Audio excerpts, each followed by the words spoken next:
नमस्कार, आदाब, सत श्री अकाल। स्वागत है आप सभी का आपके अपने YouTube चैनल पर। आज की क्लास में मॉडर्न हिस्ट्री का संपूर्ण रिवीजन करेंगे जो आपके आने वाले एग्जाम के लिए बहुत ही हेल्पफुल होगा। देखिए, एग्जाम में क्रैक करने में सबसे इंपॉर्टेंट चीज़ क्या होती है? कॉन्फिडेंस की। और कॉन्फिडेंस तभी आएगा जब आपने मल्टीपल टाइम प्रैक्टिस की होगी। देखिए, आपने ऑफलाइन बैचेज में, ऑनलाइन क्लासेज में मेरे से मॉडर्न हिस्ट्री को बहुत अच्छे तरीके से पढ़ा हुआ है। अब जैसे आपकी एग्जाम डेट पास आ रही है, अब आपको क्या होगा? डर लग रहा होगा, बहुत सारी टेंशन हो रही होगी।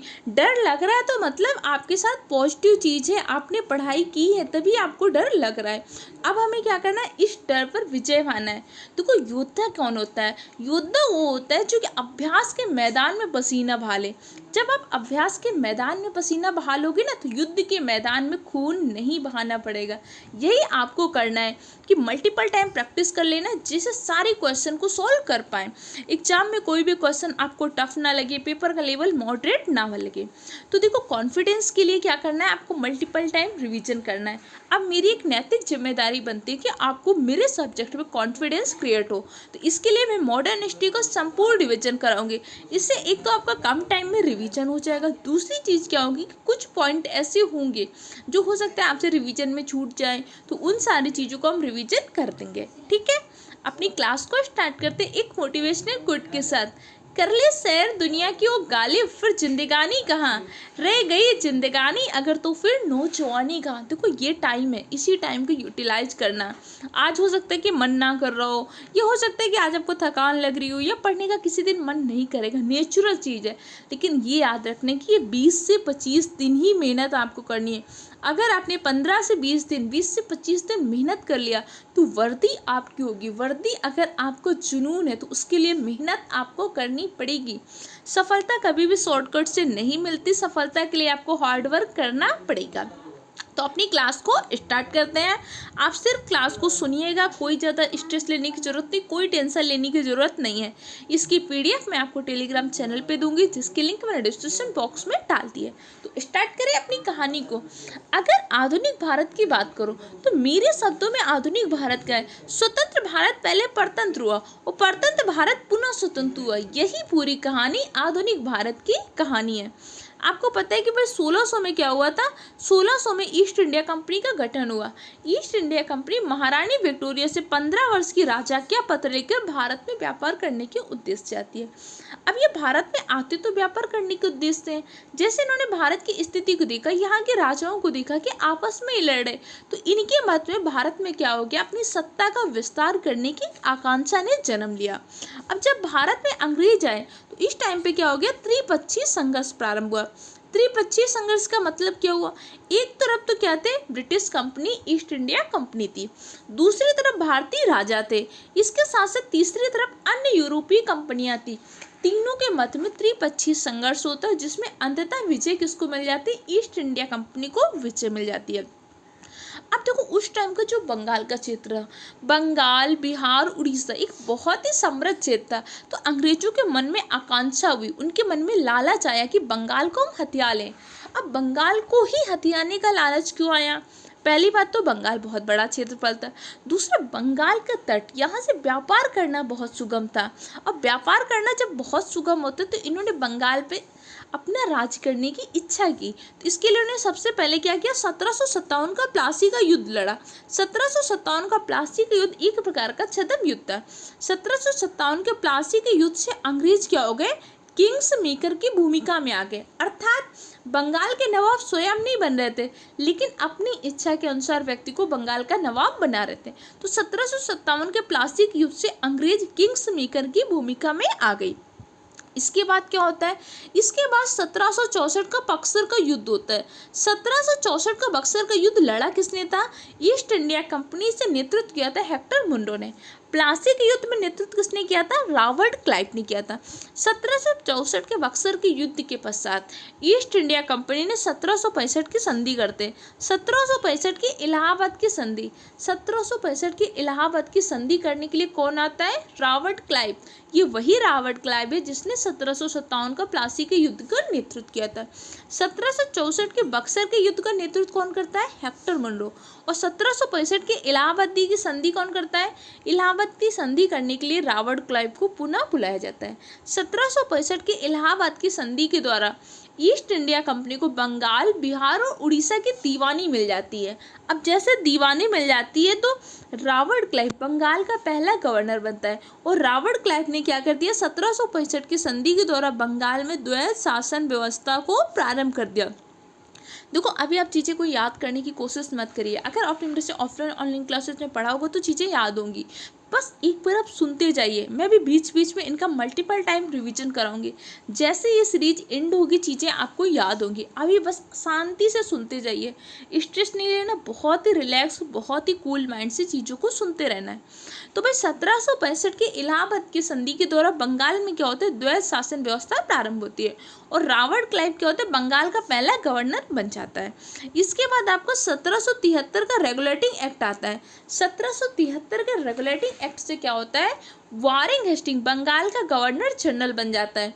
1773 के रेगुलेटिंग एक्ट में क्या किया जाता है, बंगाल से द्वैध शासन व्यवस्था को अंत कर दिया जाता है।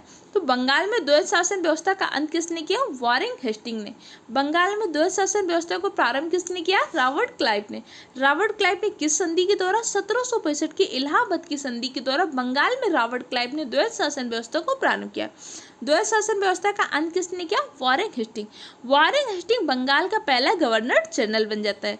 बंगाल का पहला गवर्नर रॉबर्ट क्लाइव। इतनी चीजें समझ में आई कि नहीं आई। देखो 1757 से प्लासी का युद्ध होता है, 1764 में बक्सर का युद्ध होता है, 1765 में इलाहाबाद की संधि होती। अब धीरे धीरे ईस्ट इंडिया कंपनी क्या कर रही थी, जो भी ये नीतियाँ बना रही थी, उन नीतियों का मुख्य उद्देश्य होता था कि ब्रिटेन को लाभ कैसे पहुँचाना है। अब ब्रिटेन को लाभ पहुँचाने के उद्देश्य से ईस्ट इंडिया कंपनी अलग अलग काम कर रही थी। अब धीरे धीरे भारतीय जनता क्या हो रही थी, इनसे बहुत परेशान हो रही थी। अलग अलग नीतियाँ आ रही थी भाई, कभी डलहौजी की राज झड़प नीति आ रही, तो कभी वेले चली की सहायक संधि आ रही, तो कभी 1854 में क्या हो रहा है, 1854 का आपका डाकखाना अधिनियम आ रहा है, तो 1856 का विधवा पुनर्विवाह एक्ट आ रहा है, तो कभी 1856 का सेना भर्ती अधिनियम आ रहा है। अर्थात अंग्रेजों की नीतियों से बहुत ज़्यादा त्रस्त होकर 1857 में एक विद्रोह होता है, जिससे हम 1857 के विद्रोह के नाम से जानते हैं। तो 1857 के विद्रोह के कारण क्या थे, तो कुछ इंपॉर्टेंट कारण थे भाई। डलहौजी की राज झड़प नीति। डलहौजी ने कहा कि भाई जिस भी राजा के पास दत्तक पुत्र ना हो, मतलब अपना खुद का पुत्र नहीं होगा, तो दत्तक पुत्र हमारी अनुमति से गोद लेगा। वेले जली ने सहायक संधि करना प्रारंभ कर दिया। तो 1856 में विधवा पुनर्विवाह एक्ट आया कि भाई विधवा भी अब पुनर्विवाह कर सकती है। भारतीयों को लगा ये तो हमारी संस्कृति को भी खराब कर रहे हैं। 1856 में सेना भर्ती अधिनियम आया। सेना भर्ती अधिनियम में कहा गया कि देखो भारतीय सैनिकों को जब जबरदस्ती या जरूरत पड़ने पर हम क्या कर सकते हैं, विदेश भेज सकते हैं। अब उस टाइम पे हम भारतीयों के मन में एक मान्यता थी कि समुद्र क्या होता है, देवता होता है, क्योंकि हम जल को देवता मानते हैं। तो हमें लगता था कि हम अपने देवता के ऊपर पैर कैसे रख सकते हैं। तो उस टाइम पे भारतीय सैनिक समुद्र पार करना पसंद नहीं करते थे। अब 1856 के सेना भर्ती में कहा गया कि भाई ज़रूरत पड़ेगी तो सैनिकों को समुद्र पार भी भेजा जा सकता है। इससे लगा कि भाई सैनिकों के अरे ये तो हमारा धर्म भी भ्रष्ट कर रहे हैं। इसी के साथ साथ 1806 में वेल्लोर विद्रोह हुआ था, जिसके माध्यम से भारतीय पुरुष सैनिकों को कान में कुंडल पहनने और पगड़ी पहनने पर रोक लगा दी गई। भाई हमारे हिंदू पुरुष सैनिक क्या करते थे, कान में कुंडल पहनते थे, और जितने भी सिख सैनिक थे क्या करते थे, पगड़ी पहनते थे। अभी नहीं लगा यार अंग्रेज तो क्या कर रहे हैं, हमारा धर्म ही बर्बाद कर रहे हैं, हमारा तो धर्म भ्रष्ट कर रहे हैं। इसी के टाइम पे ईसाई मिशनरियों का प्रचार प्रसार भी हो रहा था। अब भारतीयों को लगा कि इनका मुख्य उद्देश्य क्या है, ईसाई धर्म का प्रचार प्रसार करना, हमारे हिंदू धर्म को नष्ट करना। अब जैसे हमारे भारत जैसे देश में क्या होता है, हम बहुत चीज़ें सह लेते हैं, लेकिन जैसे ही बात हमारे धर्म पे आती है हम सहना बंद कर देते हैं। अब इसी टाइम पे क्या होता है, एक सबसे बड़ा होता है तात्कालिक कारण। ब्राउन बेस बंदूक के स्थान पे एक राइफल लेकर आए, इनफील्ड राइफल। अब इनफील्ड राइफल को क्या हो रहा था, मुंह से खोलना पड़ रहा था। उसमें क्या हो रहा था, गाय और सुअर की चर्बी का प्रयोग हो रहा था। अब गाय और सुअर की चर्बी वाले कारतूस को अगर मुंह से खोलना पड़ रहा है, इससे तो हिंदू तथा मुस्लिम दोनों की धार्मिक भावनाएं आहत हो रही, क्योंकि हिंदू तो गाय को बहुत पवित्र मानते हैं, हिंदू गाय को माता मानते हैं, और मुसलमान सुअर को क्या मान रहे हैं, अपवित्र। इससे हिंदू तथा मुस्लिम दोनों की धार्मिक भावनाएं आहत हो गई। इसी चक्कर में क्या हुआ, 1857 का विद्रोह हुआ। 1857 का विद्रोह बेशक असफल रहा, लेकिन 1857 के विद्रोह का सबसे बड़ा चीज जो आई, इसके माध्यम से ईस्ट इंडिया कंपनी का शासन समाप्त हो गया। इसके स्थान पर ब्रिटिश सरकार का शासन प्रारंभ हो गया। अब 1 नवंबर 1858 को इलाहाबाद घोषणा पत्र आता है। इलाहाबाद घोषणा पत्र को पढ़ा किसने था? तत्कालीन वायसराय कैनिंग है। इसके माध्यम से भारत में ईस्ट इंडिया कंपनी का शासन समाप्त हो जाता है। उसके स्थान पर प्रत्यक्ष रूप से ब्रिटिश शासन प्रारंभ हो जाता है। तो इलाहाबाद घोषणा कब आता है? 1 नवंबर 1858 को इलाहाबाद घोषणा पत्र आता है।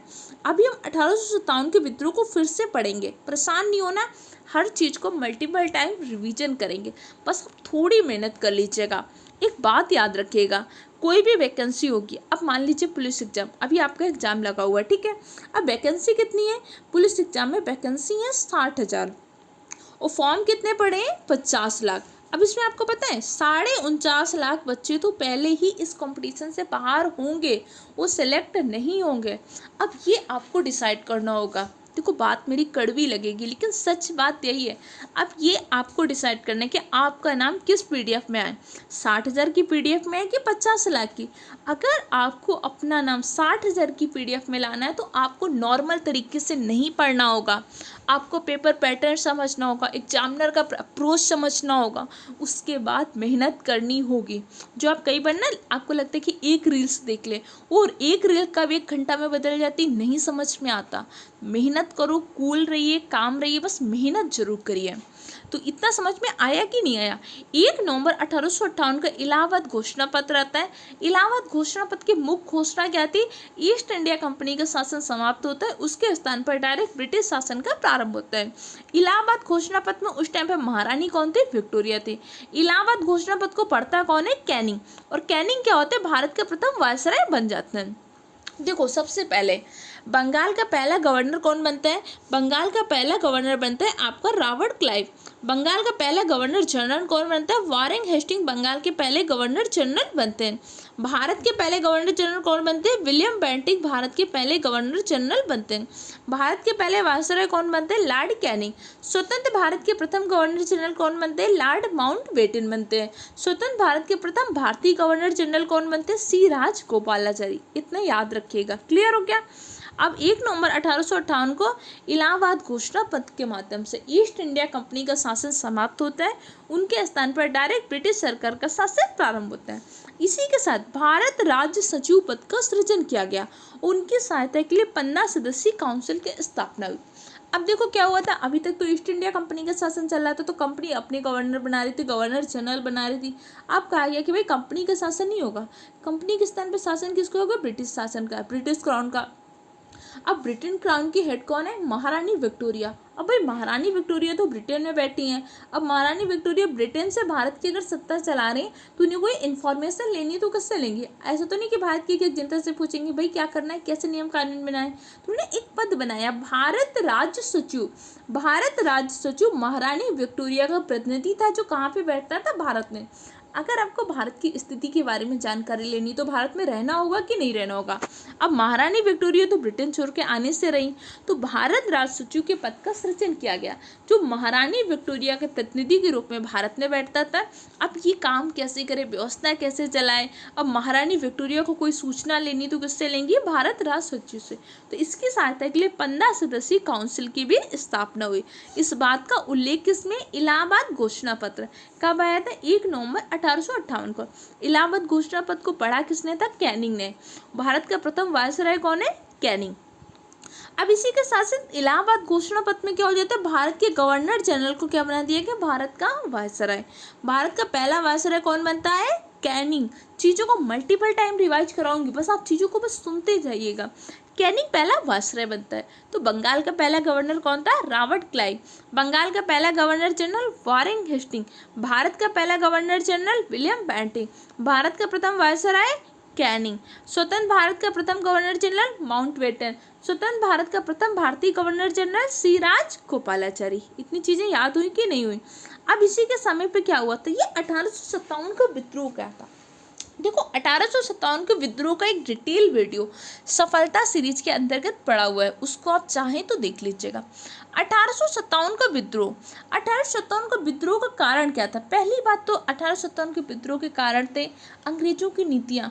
कभी डालहौजी राज हड़प नीति लेके आ रहा है, तो कभी वेले जली सहायक संधि लेके आ रहा है, तो कभी 1854 का डाकघर अधिनियम आता है।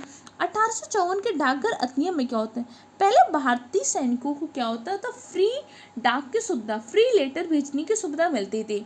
1854 के डाकघर अधिनियम से इस सुविधा को समाप्त कर लिया, तो भारतीय सैनिकों को लगा कि भाई कुछ हमारे विशेषाधिकार थे, उनको भी समाप्त कर रहे हैं। इसी के साथ आपको क्या होता है? 1856 में विधवा पुनर्विवाह एक्ट आता है।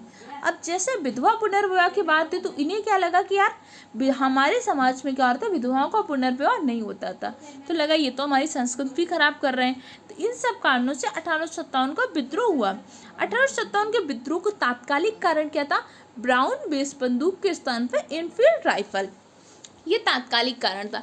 इसके अलावा भी कारण थे कि भाई डलहौजी के राज हड़प नीति से रानी लक्ष्मीबाई नहीं चाहती थी कि उनका झांसी क्या हो, ईस्ट इंडिया कंपनी में मिले। तो रानी लक्ष्मीबाई इसलिए खड़ी हुई, वो अपने तक पुत्र दामोदर राव को राजा बनाना चाहती थी। तो ये अवध के नवाब की पत्नी थी बेगम हजरत महल, वो अपने पुत्र विरजिस कादिर को नवाब बनाना चाह रही थी। तो नाना साहब अपने पेंशन के लिए लड़ रहे थे। तो आरा से, बिहार से, जगदीशपुर से कुंवर सिंह अपनी वजह से लड़ रहे थे। 1857 के विद्रोह के अलग अलग नेता शामिल हुए, लेकिन सब अपने अपने कारणों से इस विद्रोह में शामिल हुए।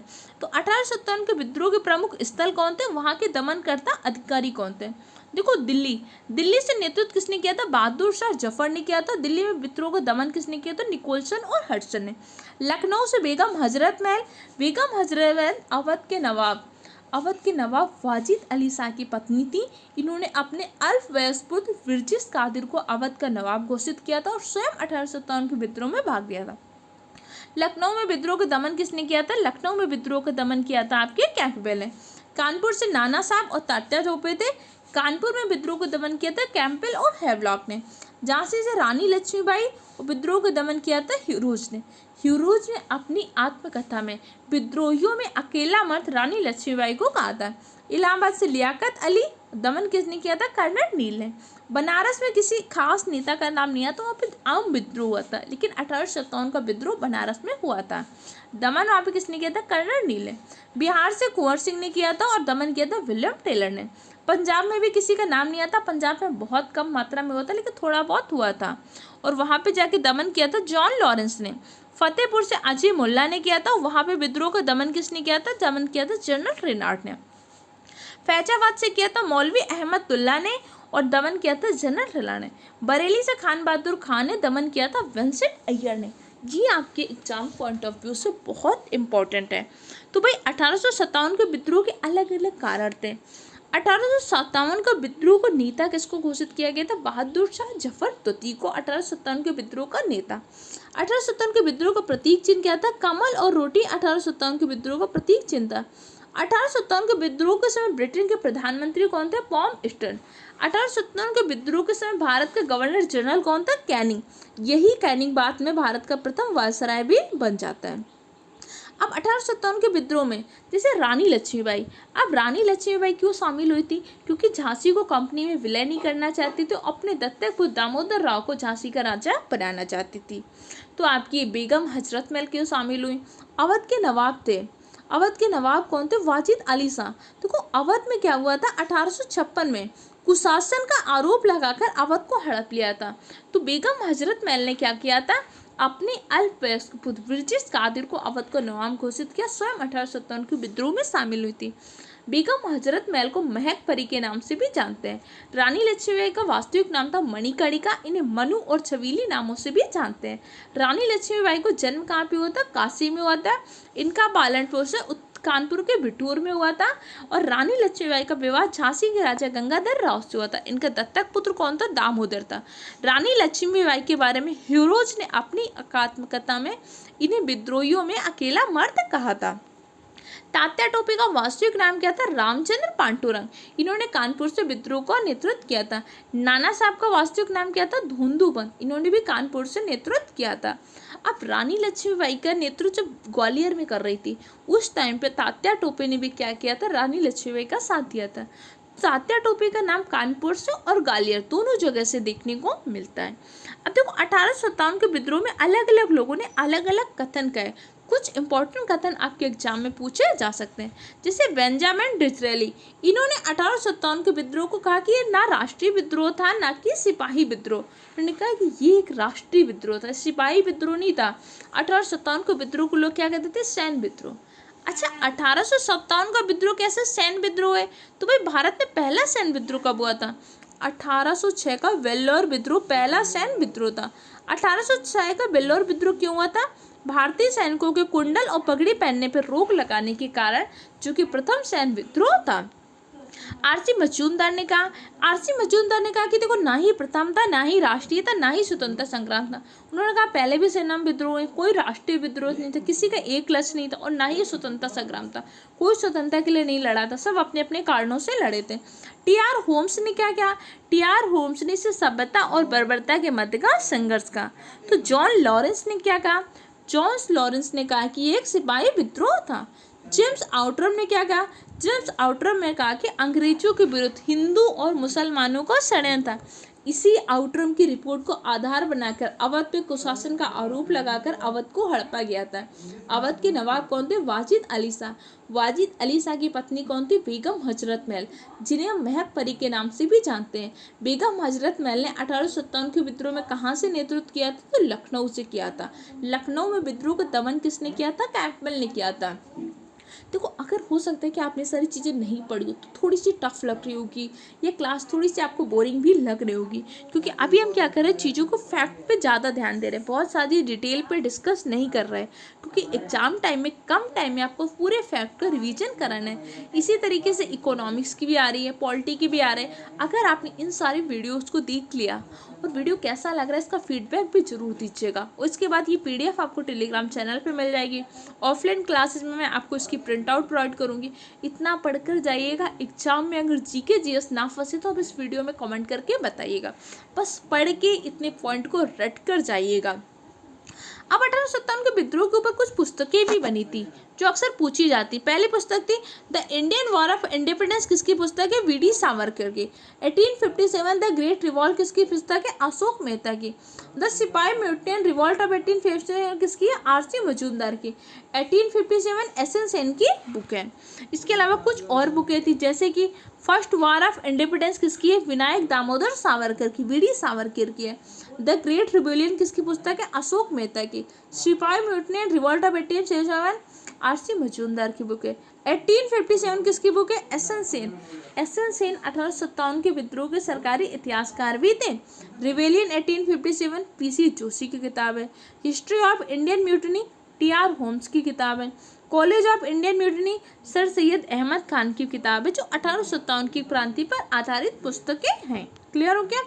SN सेन 1857 के विद्रोह के क्या थे? सरकारी इतिहासकार थे।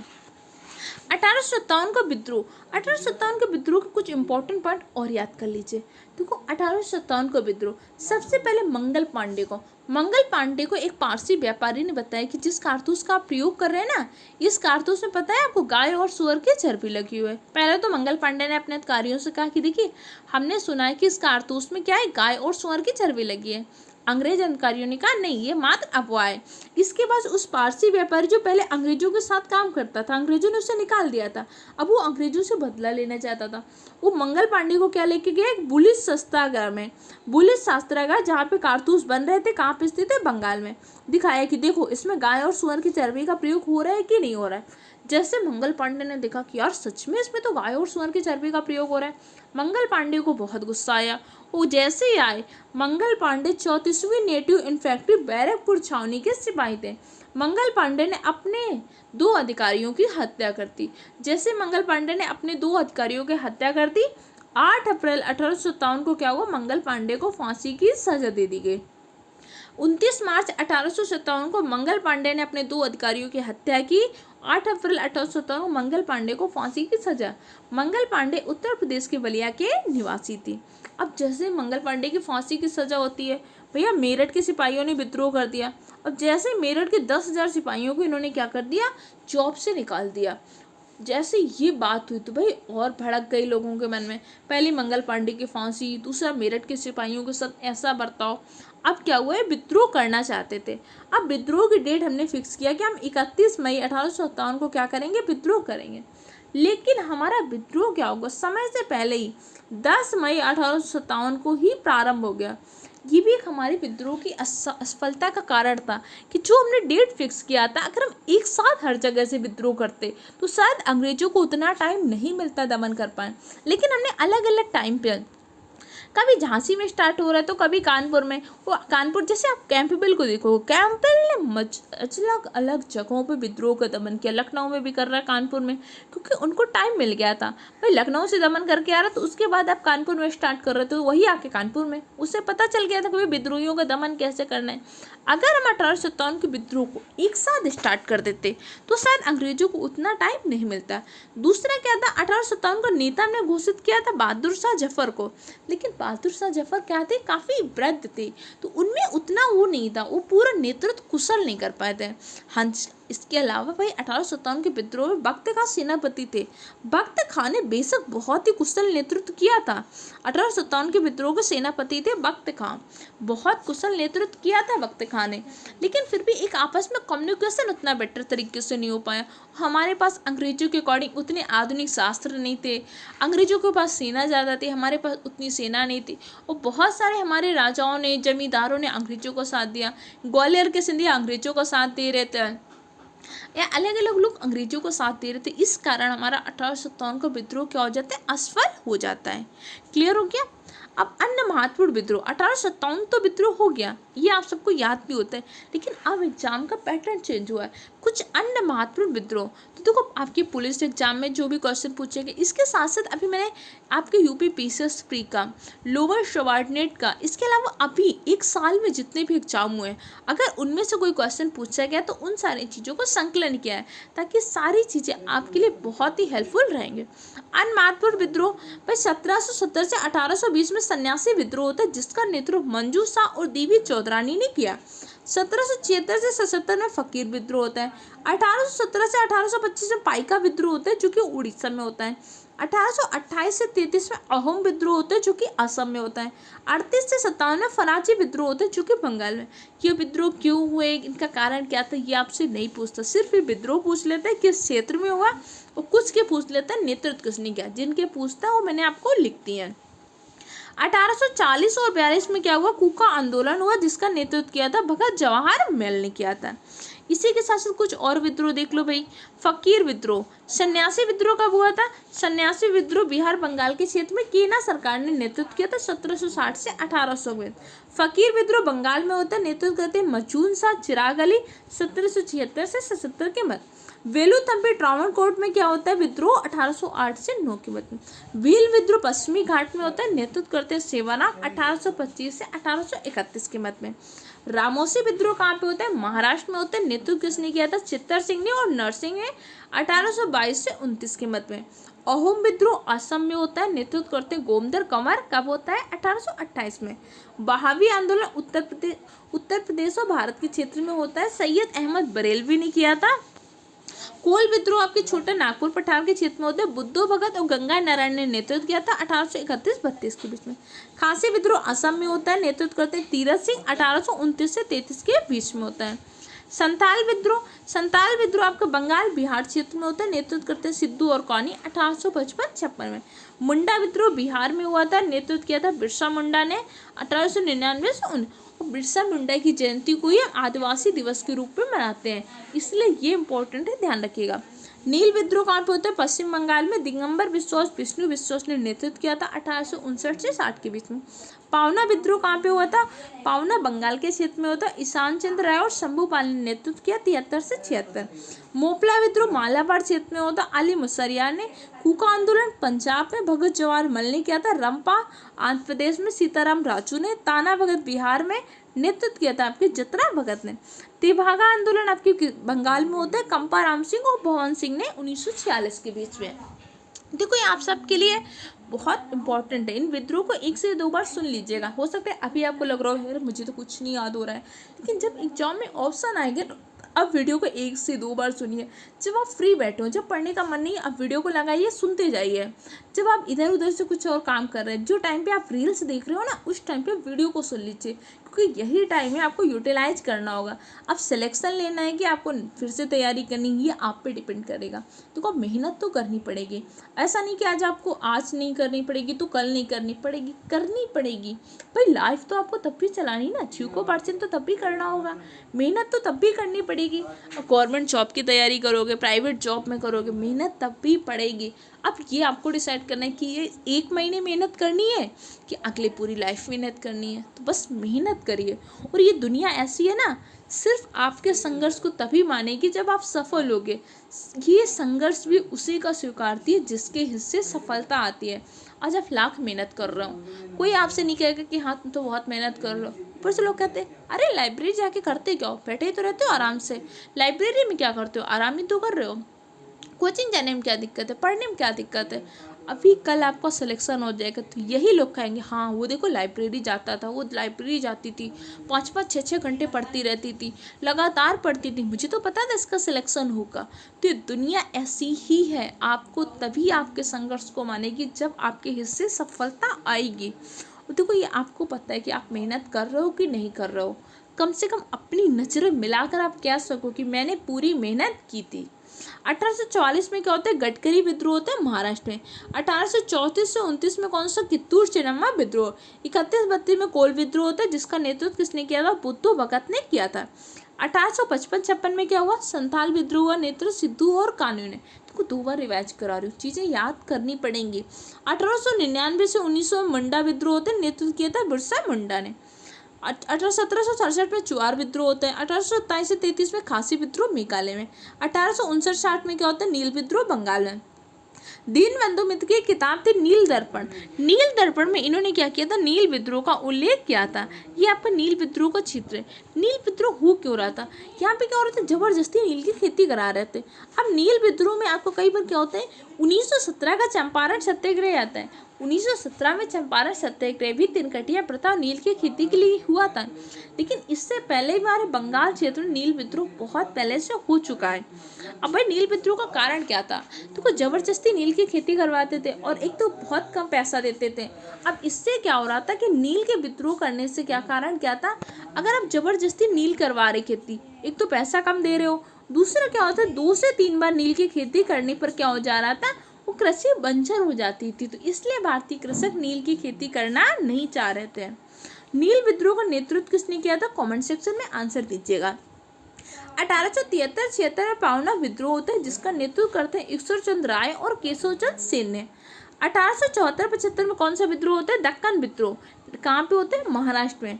1920 में कौन सा विद्रोह होता है, मुपला विद्रोह केरल में। 1921-22 में एका आंदोलन होता है जो कि एक प्रकार का कृषक आंदोलन था। 1928 में बारदौली सत्याग्रह होता है जिसका नेतृत्व किसने किया था, सरदार पटेल ने। बारदौली सत्याग्रह में ही सरदार पटेल को सरदार की उपाधि मिली थी। और सरदार वल्लभ भाई पटेल ने आईएएस की परीक्षा को, आईएएस को क्या बोला था, स्टील फ्रेम ऑफ इंडिया बोला था। अच्छा, सिविल सेवा दिवस कब मनाते हैं, कमेंट सेक्शन में आंसर दीजिएगा।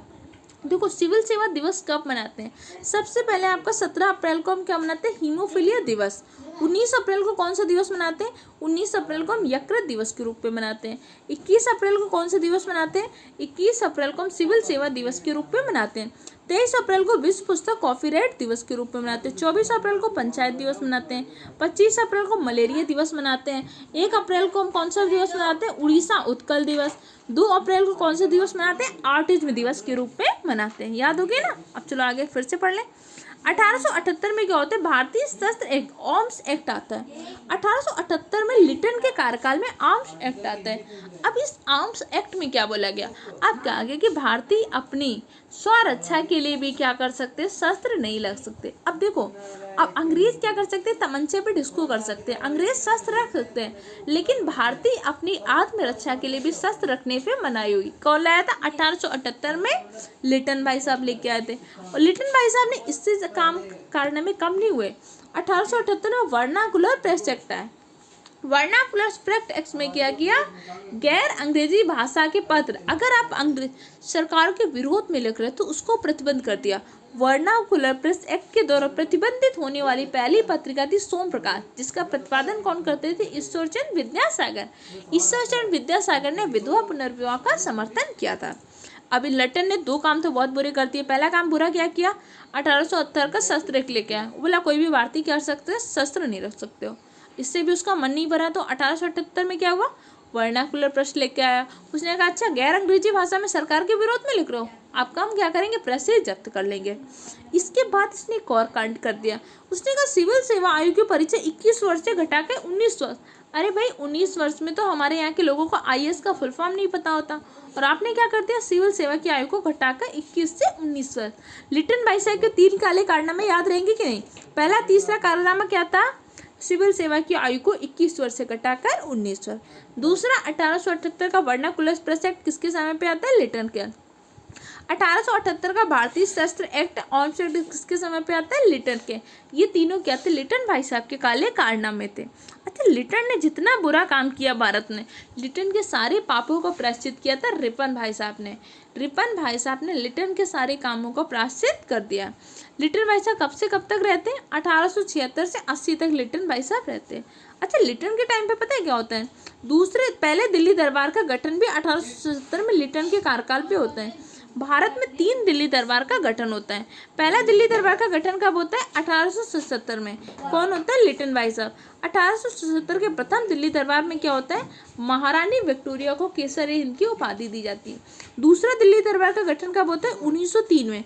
1903 में क्या होता है? जॉर्ज एडवर्ड सप्तम की ताजपोशी की घोषणा। तीसरा दिल्ली दरबार जो आपको रटा होगा 1911 में हार्डिंग के समय पे होता है। तो भारत में 3 दिल्ली दरबार का गठन होता है। तो लिटन भाई साहब के काम याद है कि नहीं है?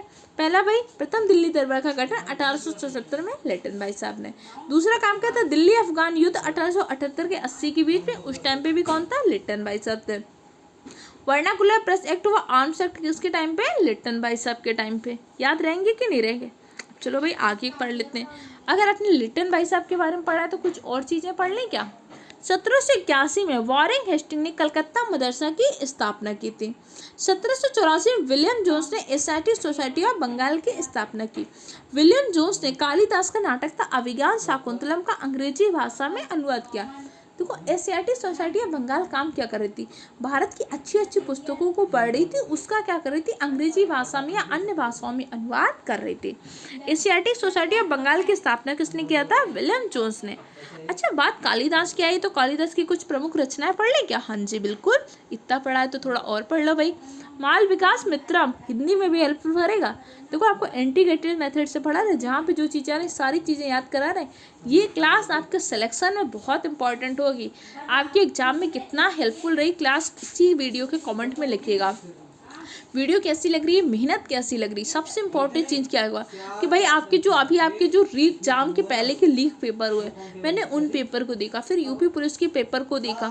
इसके साथ एक साल में जितने भी एग्जाम लोअर सबऑर्डिनेट ने कराए या जो भी एग्जाम, उसमें कैसे किस टॉपिक के क्वेश्चन पूछ रहे, उन सारे प्रीवियस ईयर का संकलन कर दिया। समझे? जो भी नोट्स है ना, ये नोट्स क्या है? किसी न किसी एग्जाम के क्वेश्चन पूछे हुए प्रीवियस ईयर के क्वेश्चन है। आपके यूपी पीसीएस प्री से लेकर एक साल में जितने भी एग्जाम हुए, चाहे लोअर सबऑर्डिनेट ने कराया हो, चाहे यूपी SSC ने कराया हो, चाहे आपके SSC ने कराया हो, चाहे पुलिस ने, उन सारे क्वेश्चन का संकलन है ये PDF। कालिदास की प्रमुख रचनाएं माल विकास मित्रम, विक्रम ओरश्री, अभिज्ञान शाकुंतलम, कुमार संभव, रघुवंशम, ये सब आपकी क्या? कालिदास की प्रमुख रचनाएं। मेघदूत, ऋतु संहार। अब चार्ल्स विल्सन ने क्या किया था? भगवत गीता का भी अंग्रेजी भाषा में अनुवाद किया था। 1791 में जोनाथन डंगन के प्रयासों से बनारस में संस्कृत कॉलेज की स्थापना हुई। 1800 में कोलकाता में क्या हुआ था? फोर्ट विलियम कॉलेज की स्थापना विली जली ने की। तो देखो आज की क्लास में इतने ही पढ़ते हैं, बाकी की चीज़ों को नेक्स्ट पार्ट में पढ़ेंगे। पर अगला पार्ट देखने से पहले आपको इन सारी चीज़ें याद होनी चाहिए, तभी आप एग्जाम में क्वेश्चन को टिक कर पाएंगे। पढ़ते रहिए, मेहनत करिए। PDF टेलीग्राम चैनल में वहाँ से 1 से 2 बार पढ़िए। इस बार सिलेक्शन लेकर दिखाना है, वर्दी आपको जरूर होना चाहिए। 2024 को अपने सिलेक्शन का ईयर हर हाल में आपको बनाना है।